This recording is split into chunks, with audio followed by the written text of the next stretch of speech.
कहीं ना कहीं मेरा इतना नाम हो चुका है कि मैं अब ज़्यादा सोचती नहीं हूँ कि मुझे तो फ़र्क नहीं पड़ता कि कोई मुझे काम दे। मैं आज तक कभी इंडस्ट्री में किसी से कोई भी बोलते कि आकांक्षा दुबे मेरे पास आके काम मांग रही है, मैं वहाँ पे उनको ना ऐसे प्रणाम करके चल दूँगी। मैंने आज तक किसी के सामने गिड़गिड़ाया नहीं है, ना किसी हीरो को, ना किसी प्रोड्यूसर, ना किसी डायरेक्टर को, नहीं सर मुझे काम दो।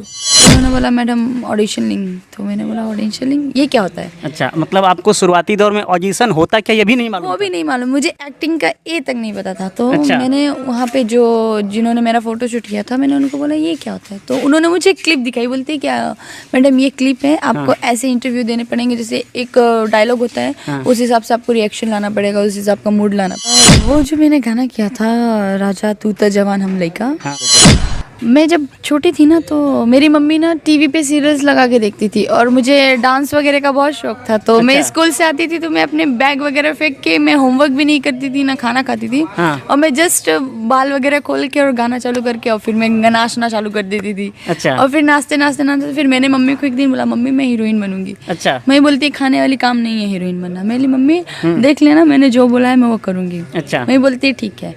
2017 में मैं गूगल पे ऐसे ही बैठे बैठे मैंने ऑनलाइन देखा कि लोग ऑनलाइन भी जाते हैं ऑडिशन वगैरह और फोटोशूट कराने। तो मैंने ऑनलाइन देखा वहाँ पे गूगल पे, तो मुझे स्टूडियो मिला तो मैं अंधेरी पे गई वहाँ पे। अच्छा, तो मुंबई में? अच्छा, मैं मुंबई बचपन से ही मैं भले पैदा हुई हूँ वाराणसी में, विंध्याचल में पैदा हुई हूँ। बट मैं जब 3 महीने की थी तो मेरी फैमिली पहले मुंबई में रहती है, तो मैं वापस चली गई थी मुंबई। और मेरा बचपना और अभी वहीं पे ही मैं एकदम पढ़ी लिखी। मुंबई में मतलब आपका अधिकतर समय स्पेंड हुआ? हाँ, मैं वहीं पे ही रहती हूँ, मैं ज़्यादा यूपी नहीं रहती हूँ। तो मैं गई वहाँ पे अंधेरी पे, मैंने वहाँ पे जाके फ़ोटोशूट कराए। और मैंने बोला कि मुझे एक्टिंग करनी है। उन्होंने बोला मैडम ऑडिशन लेंगी, तो मैंने बोला ऑडिशन लेंगी, ये क्या होता है? अच्छा, मतलब आपको शुरुआती दौर में ऑडिशन होता क्या ये भी नहीं मालूम? वो भी नहीं मालूम, मुझे एक्टिंग का ए तक नहीं पता था। तो अच्छा। मैंने वहाँ पे जिन्होंने मेरा फोटो शूट किया था, मैंने उनको बोला ये क्या होता है, तो उन्होंने मुझे एक क्लिप दिखाई। बोलते क्या मैडम ये क्लिप है, आपको ऐसे इंटरव्यू देने पड़ेंगे, जैसे एक डायलॉग होता है उस हिसाब से आपको रिएक्शन लाना पड़ेगा, उस हिसाब का मूड लाना पड़ेगा। तो मैं तो बहुत शर्माई, मेरे पास जैसे कैमरा आने लगते थे तो मैं हंसने लगती थी। अच्छा। फिर मैंने छोड़ दिया, मेरे सर नहीं हो पाएगा। मेरे सर कुछ लिंक मिल सकता है क्या? तो उन्होंने बोला कि हाँ मिल तो सकता है, लेकिन वो भोजपुरी मिले चलेगा, चाहे भोजपुरी मिले या पंजाबी मिले, हिंदी मिले, बट काम तो नाम भाई सब में होता है। एक्ट्रेस सब कहलाते हैं, चाहे कोई भी इंडस्ट्री में हो। सही बात। हमारी इंडस्ट्री भोजपुरी थोड़ी ना छोटी है, बहुत बड़ी आज के डेट में ट्रेंड में हमारी इंडस्ट्री चल रही है। तो मैंने बोला ठीक है। तो फिर मैंने आशी तिवारी का एल्बम किया था। अच्छा। उमरिए बाइसन करावे मनमानी। मैंने 3 गाने वहाँ पे किए और जस्ट वहाँ से घर पे आई मैं। तो वो जब गाने 2 दिन बाद लॉन्च हुए तो मेरे घर में हड़कंप हो गया था। मेरे भाई को, मेरे फादर को पसंद ही नहीं था कि मैं डांस वगैरह, अगर मैं ऐसे मोस्टली नॉर्मल घर में डांस करती थी ना तो बहुत चिढ़ते थे। अच्छा। फिर वो लोग बहुत ऑब्जेक्शन किए कि नहीं करना। फिर बाद में लोगों ने बोला कि अगर उसको इतने कम टाइम में, इतने कम उम्र में जब उसको काम मिल रहा है तो करने दीजिए। अच्छा। तो फिर मेरे फादर एग्री हो गए, मेरे भाई भी एग्री हो गए। मेरी मम्मी तो मेरा हमेशा सपोर्ट करती है, आई लव माई मम्मा। वही तो मेरी दुनिया है और सब कुछ है, आज उनकी वजह से ही मैं हूँ। अच्छा। तो बहुत सपोर्ट मिलने के बाद में फिर मैंने जब वो मेरा जो फर्स्ट गाना उमरिए बाइसन करावे मनमानी देखा लोगों ने, तो फिर ये सर के म्यूज़िक कंपनी से मुझे ऑफ़र आया गाने के लिए। उनका मैंने एक गाना किया, करने के बाद उन्होंने मुझे फिल्म दिया था। अच्छा। और उस टाइम तो मैं एक्टिंग नहीं जानती थी, तो मैं बहुत नर्वस थी कि मैं कैसे फिल्म करूँ। तो मैंने उनकी फिल्म छोड़ दी। अच्छा। उनकी फिल्म छोड़ दी, फिर बाद में मैं लोगों के सेट पे जाके एक्टिंग देखने लगी। अच्छा। तो कुछ दिन आप लोगों को मतलब ऑब्जर्व करी थी कैसे एक्टिंग किया था, कैसे कैमरे के सामने अपना वो दिखाते हैं लोग। तो मैं गई, मैं सेट पे जाती थी तो मैं देखती थी कि कैसे एक्टर्स एक्टिंग करते हैं। मैंने देखा इतनी क्राउड के बीच में लोग बैठ के वो एक्टिंग कर रहे थे, स्क्रिप्ट पढ़ना होता है। तो मैंने यार ये तो नेचुरल है, तो मैं भी कर सकती हूँ। अच्छा। फिर मैंने 1-2 बार सबके शूटिंग पे जाके देखा, फिर मैंने बोला मैं करूँगी एक्टिंग। अच्छा। तो मुझे वर्ल्ड वाइड कंपनी से ऑफर आया फिल्म का। अच्छा। रत्नाकर जी, जिन्होंने मेरे को इतना बड़ा ब्रेक दिया इंडस्ट्री में, जिनकी वजह मतलब आज उन्होंने मुझे अपनी एक मूवी में काम दिया, वीरों के वीर में। उनकी मूवी करने के बाद फिर मेरा मतलब करियर ही चेंज हो गया, मुझे ज़्यादा स्ट्रगल करने की ज़रूरत नहीं पड़ी। अच्छा। बस उनकी एक कंपनी की काम कर लिया मैंने। फिर मैंने खेसारी जी के साथ सेकंड मूवी की, मेरी जंग मेरा फैसला।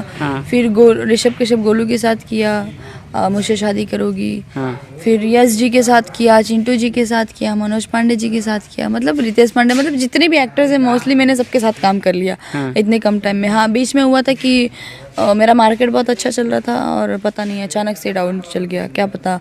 लोग इंडस्ट्री में हमारे ऐसे हैं ना कि हम किसी से बैठ के अच्छे तरीके से बात कर ले तो लोग बोलते हैं कि यार नहीं वो ऐसी है वैसे। तो बहुत ज़्यादा बातें होने लगी थी इंडस्ट्री में मेरे को लेके कि आकांक्षा तो ऐसी है, आकांक्षा वैसी है। बट जिनको पता है, जो मेरे क्लोज हैं, उनको तो पता है कि मैं कैसी हूँ, भले वो मैं दुनिया की नज़र में कैसी भी रहूँ। बट एक इंसान खुद अपने आप को पहचान सकता है कि वो कैसी है, और जो उसके साथ रहता हो, जो उसकी बहुत ज़्यादा क्लोज हो, वही जान सकता है कि वो इंसान कैसा है। सही बात। तो मैं बहुत उस टाइम डिप्रेस हो गई थी, मैंने इंडस्ट्री में काम करना बंद कर दिया था। मैंने बोला इज्जत से बढ़ के मुझे कुछ नहीं है।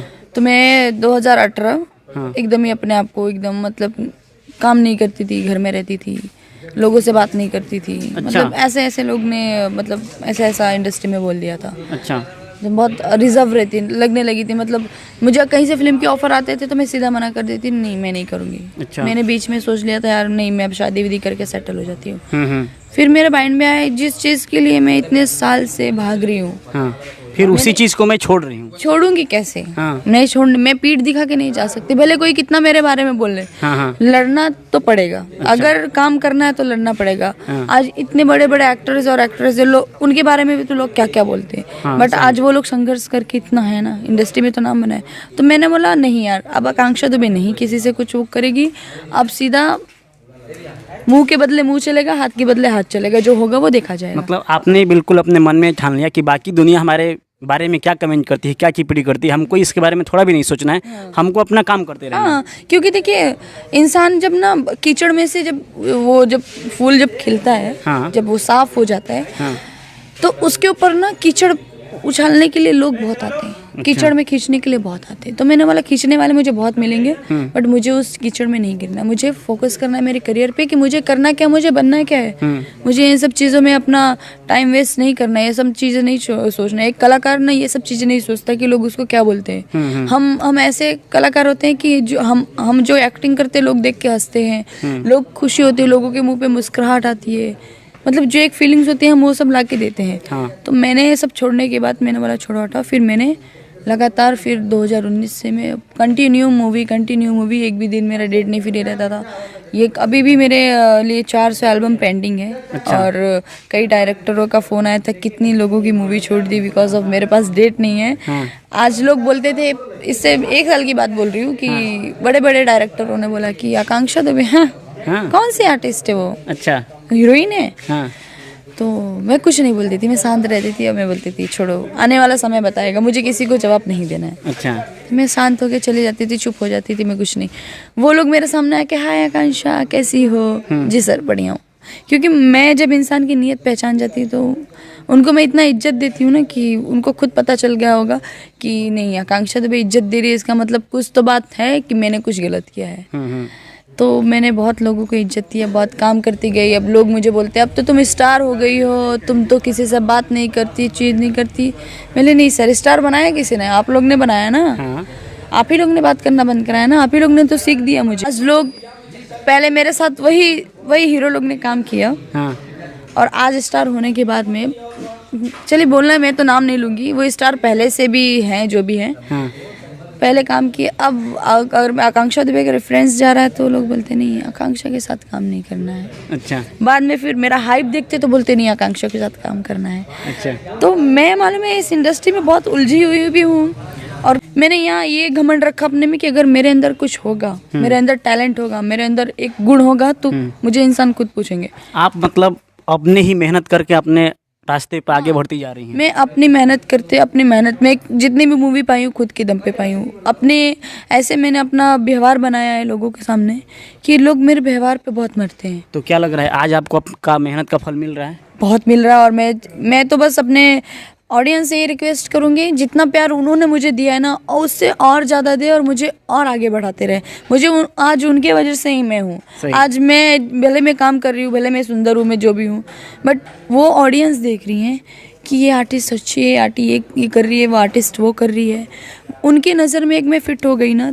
पहले तो थोड़ा टाइम लगा उनको फिट करने में कि मैं चल पाऊंगी कि नहीं, बट अब जब फिट हो गई, उनको मेरा काम अच्छा लगने लगा ऑडियंस को, तो अब वही डिमांड कर रही है कि नहीं अब इनका एल्बम उन्हीं के साथ आना अब लोग मतलब आपका एल्बम का वेट कर रहे हैं, कब एल्बम आए हम उसको देखें। हाँ, वेट कर